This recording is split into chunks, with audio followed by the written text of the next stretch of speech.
Oke, assalamualaikum warahmatullahi wabarakatuh. Halo sahabat Genbi dimanapun berada. Pada kesempatan hari ini kita akan belajar mengenai peluang suatu kejadian majemuk. Oke, disusun oleh Bapak sendiri, Abdul Goni SPD. Lanjut saja kepada apa itu suatu kejadian majemuk, ya. Nah, di sini kita akan belajar mengenai peluang kejadian majemuk ya. Nah, kejadian majemuk tuh ada apa aja gitu. Yang pertama, ada dua kejadian sembarang. Yang kedua, ada komplement suatu kejadian. Yang ketiga, ada dua kejadian saling lepas. Yang keempat, ada dua kejadian saling bebas.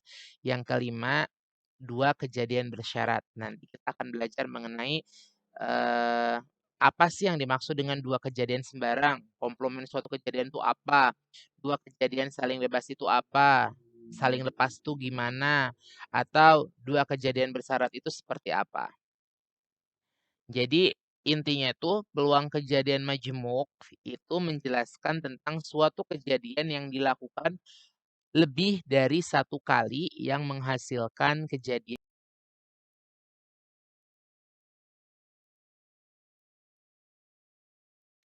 Langsung saja kita ke peluang dua kejadian sembarang.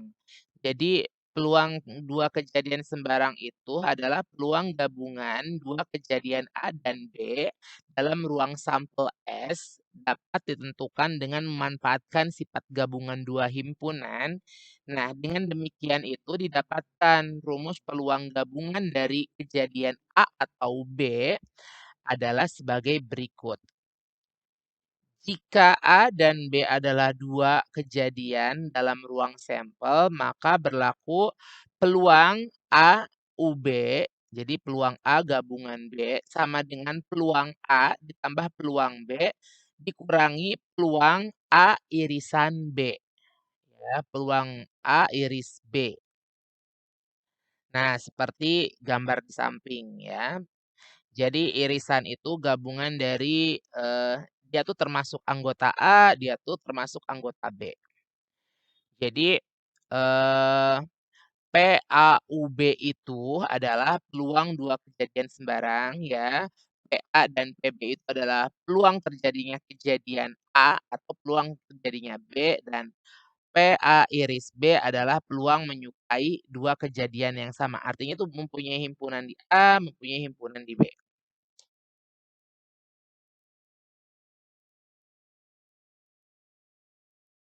Kita lanjut ke contoh soal saja ya. Di sini ada contoh peluang dua kejadian sembarang. Di sini, misalkan tentukan peluang munculnya mata dadu genap atau muncul mata dadu kelipatan 3 dari sebuah pelemparan dadu. Nah, di sini penyelesaiannya diketahui bahwa ruang sampel pelemparan dadu itu ada angka berapa aja? 1, 2, 3, 4, 5, 6. Sehingga banyaknya anggota ruang sampel adalah 6. Nah, misalkan A adalah kejadian munculnya mata dadu genap. Artinya anggota A itu ada 2, 4, 6. Sehingga banyaknya NA adalah 3. Dan B adalah kejadian munculnya mata dadu kelipatan 3. Berarti kita punya anggota 3 dan 6. Sehingga NB adalah 2. Nah, sedangkan A iris B, jadi anggota A termasuk anggota B. Lihat, anggota A itu ada yang sama nggak dengan anggota B? Ternyata ada, yaitu angka 6. Artinya iri banyaknya A iris B adalah 1. Dengan demikian, peluang munculnya mata dadu genap atau mata dadu kelipatan 3 adalah sebagai berikut. PAUB sama dengan peluang A ditambah peluang B dikurangi peluang A iris B. PA sama dengan berarti 3/6 ditambah PB berarti peluangnya 2/6 dikurangi peluang A iris B berarti 1/6. Sehingga kita dapatkan 4/6 sama dengan 2/3. Artinya peluang munculnya mata dadu genap atau mata dadu kelipatan 3 adalah 2/3. Oke, lanjut saja kita ke peluang komplement suatu kejadian. Apa sih Pak gitu? Nih, kalian pernah nggak misalkan pada sebuah TPS itu peluang pemilih yang berpartisipasi dalam pemilu itu adalah 0,85%. Jadi dari 100 itu 85 orang ikut partisipasi pemilih. Nah, maka dengan mudah kamu menyimpulkan bahwa peluang hak pilih yang golput adalah berarti berapa? Kalau misalkan totalnya 100, berarti 100 dikurangi 85 adalah 15. Atau karena peluang itu paling tinggi 1, berarti dikurangi 0,85 yang memilih. Berarti yang golput adalah 0,15. Nah, kejadian pemilih yang berpartisipasi dengan pemilih yang golput itu merupakan kejadian yang saling berkomplement gitu. Jika A adalah suatu kejadian dalam ruang sampel S dan A komplement, jadi AC ya, adalah komplement dari kejadian A, maka peluang kejadian A dan peluang kejadian komplementnya akan membentuk hubungan sebagai berikut, di mana peluang A komplement sama dengan 1 dikurangi peluang A. Bapak, saya pusing. Kita lanjut ke soalnya ya. Di sini ada contoh soal komplement suatu kejadian. Misalkan dalam suatu kelas yang memilih 120 anak, 60 anak belajar matematika, 50 anak belajar fisika, dan 20 anak belajar keduanya. Jika dari satu kelas itu dipilih seorang anak secara acak, tentukan peluang terpilihnya anak yang sama sekali tidak belajar matematika atau fisika. Berarti penyelesaiannya adalah pertama, diketahui peluang anak yang belajar matematika berarti berapa? 60/120. Lalu diketahui peluang anak yang belajar fisika berarti kita dapatkan 50/120. Lalu diketahui peluang anak yang belajar matematika dan fisika berarti 20/120 ya. Sehingga peluang siswa yang belajar matematika ataupun fisika adalah MUV, jadi peluang matematika gabungan fisika adalah, peluang matematika ditambah peluang fisika dikurangi peluang, matematika iris fisika. Sehingga kita dapatkan 60/120 ditambah 50/120 min 20/120 atau sama dengan 90/120 sama dengan 3/4. Sehingga komplementnya itu berarti 1 dikurangi 3/4 atau sama dengan 1/4. Jadi peluang terpilihnya anak yang sama sekali tidak belajar matematika ataupun fisika adalah 1/.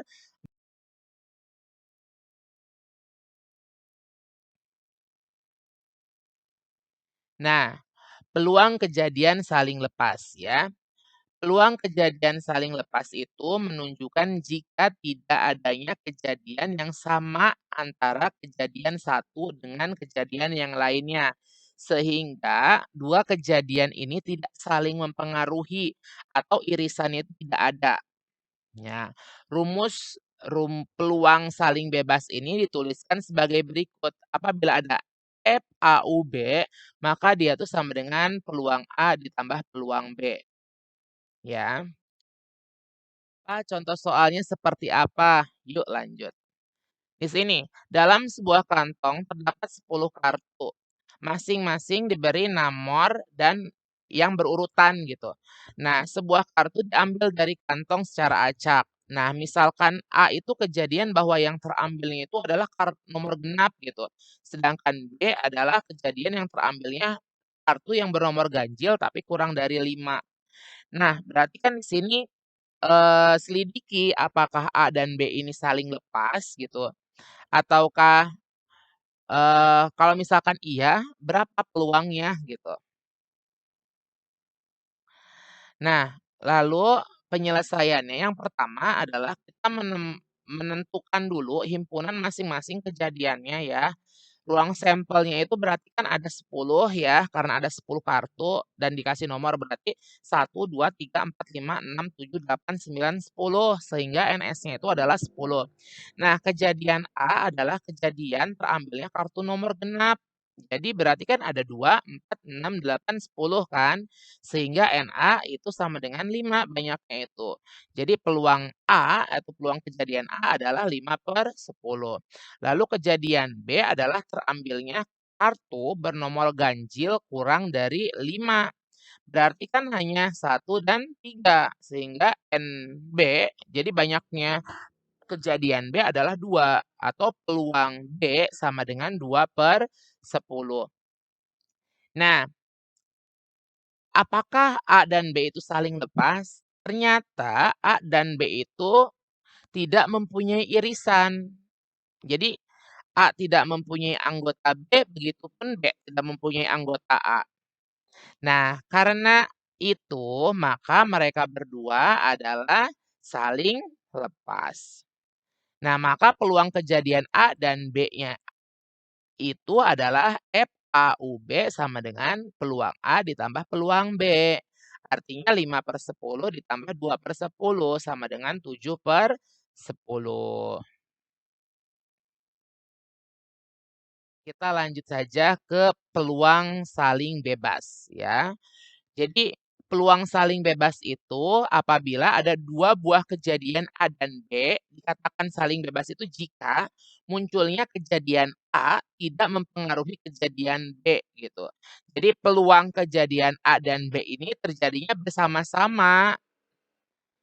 Peluang itu bersama-sama yaitu FA iris B sama dengan FA dikalikan FB. Jadi peluang A iris B itu sama dengan peluang A dikalikan.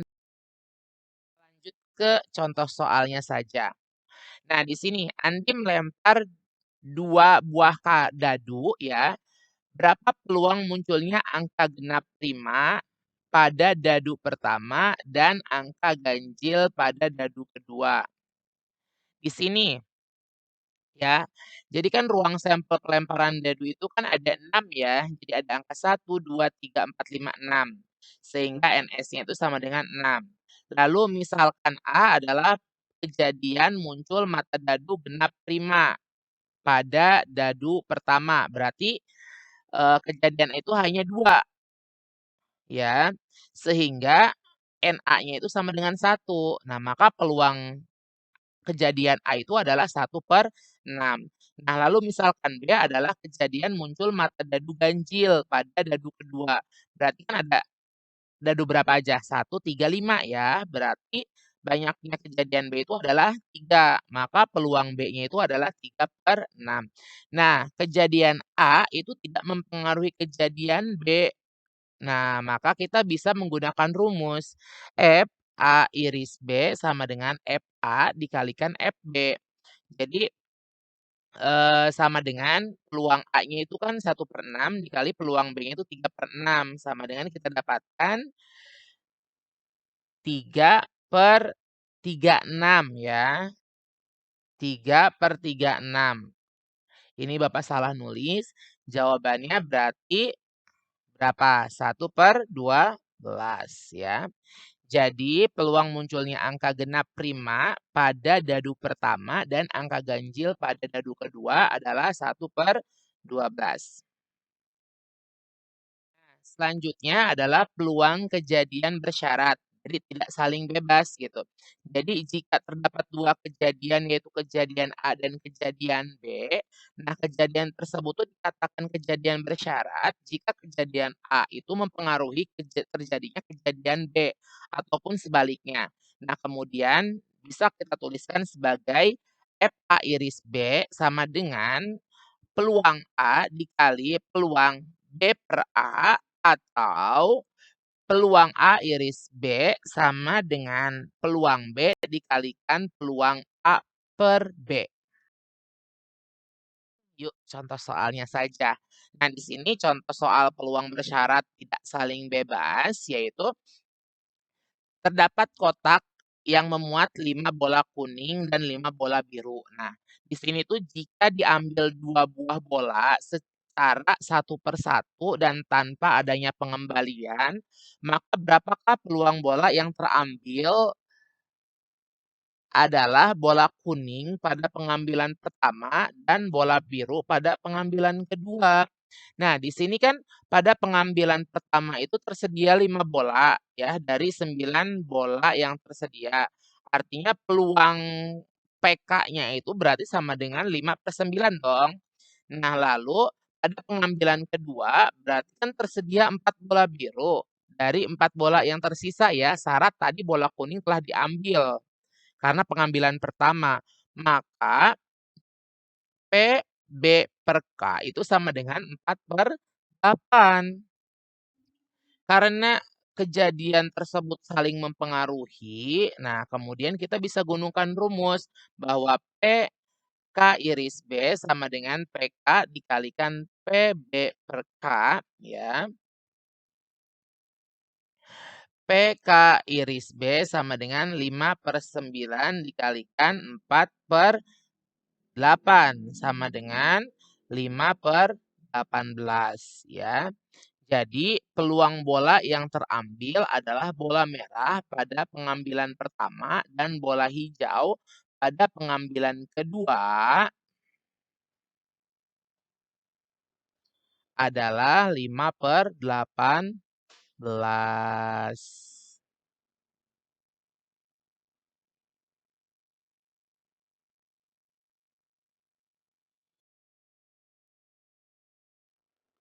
Oke, selamat belajar.